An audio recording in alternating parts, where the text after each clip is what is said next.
मीरपुर नाम के शहर में तेजस अपनी पत्नी नीरू के साथ रहता था। पति पत्नी दोनों ही नौकरी करते थे। एक दिन तेजस गांव अपनी माँ के पास फोन करता है।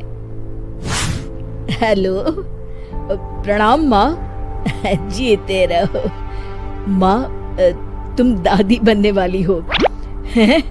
अरे वाह, ठीक है बेटा, मैं कल ही आती हूँ। जब माँ जी शहर पहुंची तो बेटे बहू ने बहुत अच्छे से स्वागत किया। लीजिए माँ जी चाय। अरे गर्मा गर्म पकोड़े ले आओ माँ के लिए। नीरू रसोई में गई और 2 मिनट में ही पकोड़े ले आई। जी ये लीजिए। बहू जादू से बनाए हैं क्या? अभी तो रसोई में गई थी। यम्मी। माँ जी, शीला रसोई में पकोड़े तल रही है, मैं बस लेकर आई। हे भगवान, मेरा धर्म भ्रष्ट कर दिया तूने। अब तो गंगा जल से शुद्धिकरण करना होगा।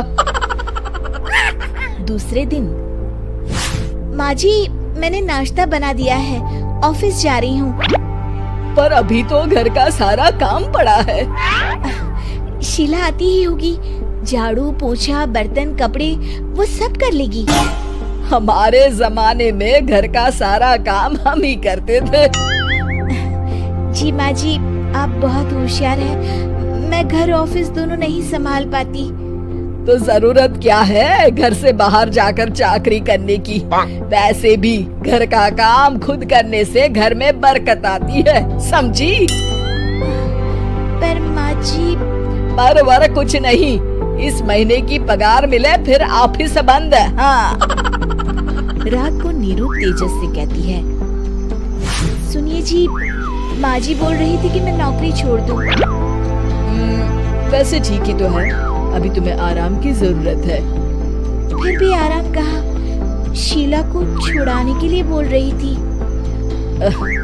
तो अब 24 घंटे में इतना काम तो कर ही सकती हो।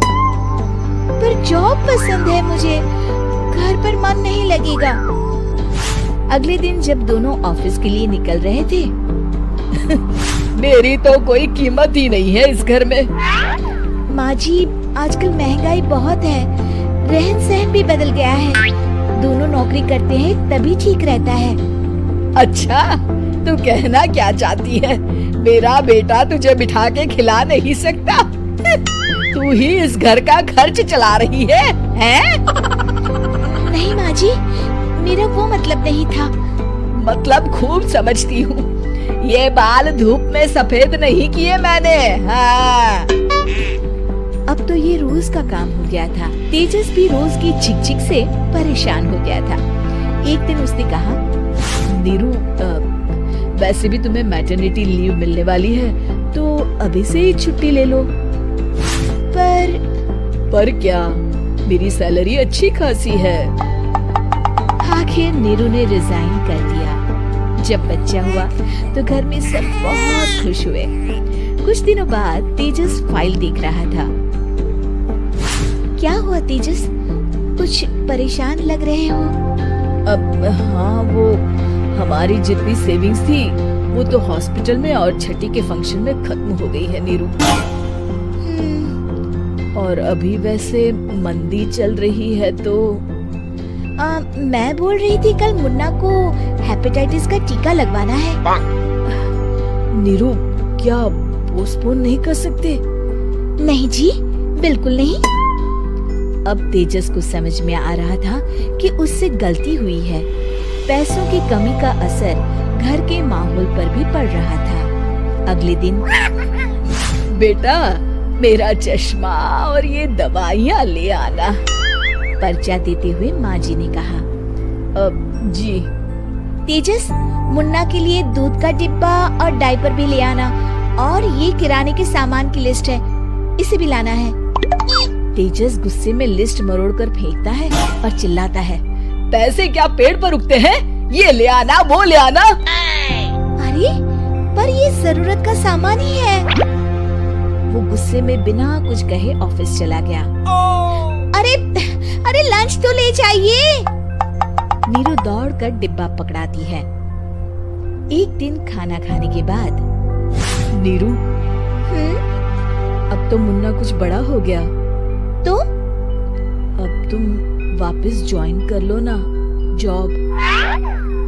पर इस रिसेशन में जॉब मिलना बहुत मुश्किल है। ट्राई तो करो।